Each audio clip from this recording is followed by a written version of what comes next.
Hi everybody, this is Brian from Day Trading Demystified.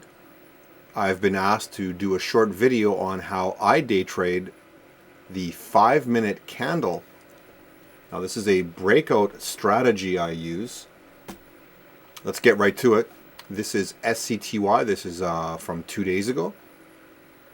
The stock was up for the day. Now it wasn't on my radar at any point here. I didn't even know it was going on. Now, I do have a program, like I said, that alerts me to abnormal volume situations on stocks.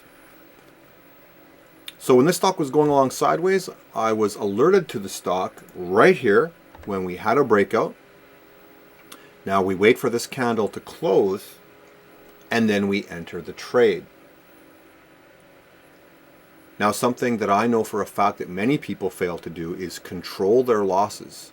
They don't actually use stop losses or have them, and I've heard stories where $30 losses have turned into $800 losses, and that's one of the main things that people never seem to master with day trading is their emotions. So we've got a 5-minute breakout candle here. We wait for the candle to close. We make sure it closes strong, and what's the next thing I always do? Well, I set my stop. So why is my stop down here when the candle opened here? Well, as anybody who day trades knows and has probably been victimized by, they set a hard stop, a stock comes down, that stop is triggered, they're kicked out of the trade, and then the stock turns around and goes back up. It has been my belief for quite some time that the big money players know where the stops are of us little fish. They drive stocks down, trigger our hard stops, we get kicked out of the trade, and then the stock turns around and goes back up, and we look at it an hour later and want to kill somebody because we got stopped out by 13 cents and then the stock went up $30. So I never use hard stops, I use mental stops in case there's some kind of a whiplash. Now, this was the last area of hard support, which is a little bit below the open of the breakout candle, but I'm okay with that. Okay, so after the candle closes and I have my stop loss, so here's what I do to make some calculations. So I buy the stock here. This is where my stop is. The candle closed at $35.56 right here. My stop loss is $34. That gives us a difference of $1.56. Now if I have 100 shares of this stock, my risk threshold or my loss threshold is $156. If I have 1,000 shares, it's $1,560. Now, a lot of people wouldn't be okay with either one of these figures. I've seen many day traders always trading in 100 or 400 or 1,000 share blocks, and you just don't have to do that. I don't know why so many people only trade 100 or 1,000 share blocks. I'm pretty sure it has something to do with greed and the desire to make a lot of money in a short time. Now when you do that, your emotions control you and therefore control the trade, and if you trade like that, it is also my belief that you will not succeed at day trading. Now let's say that your risk tolerance is not $156 and it's definitely not $1,500.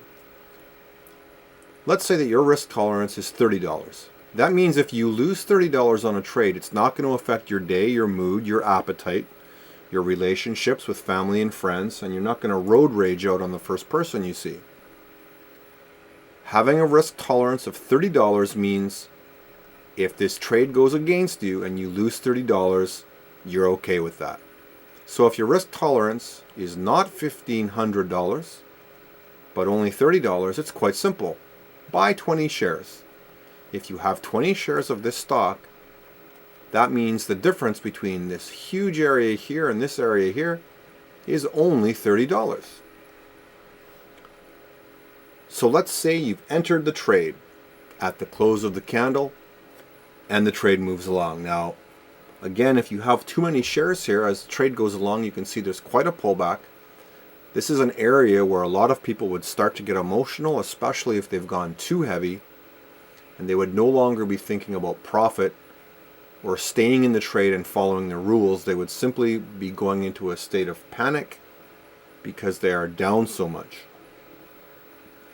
But of course, you only bought 30 shares or 20 shares, and you're okay here.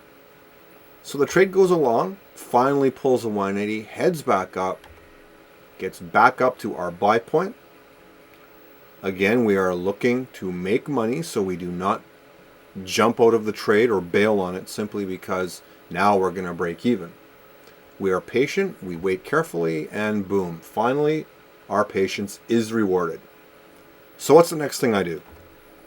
Well, my stop loss that was here is now moved up to here. So now I'm at a break-even point, and the candle that has broken out is what I call a trigger candle, and I'll explain that in just a couple minutes. So you've raised your stop to break even. Very important, when this candle closes, this is all profit.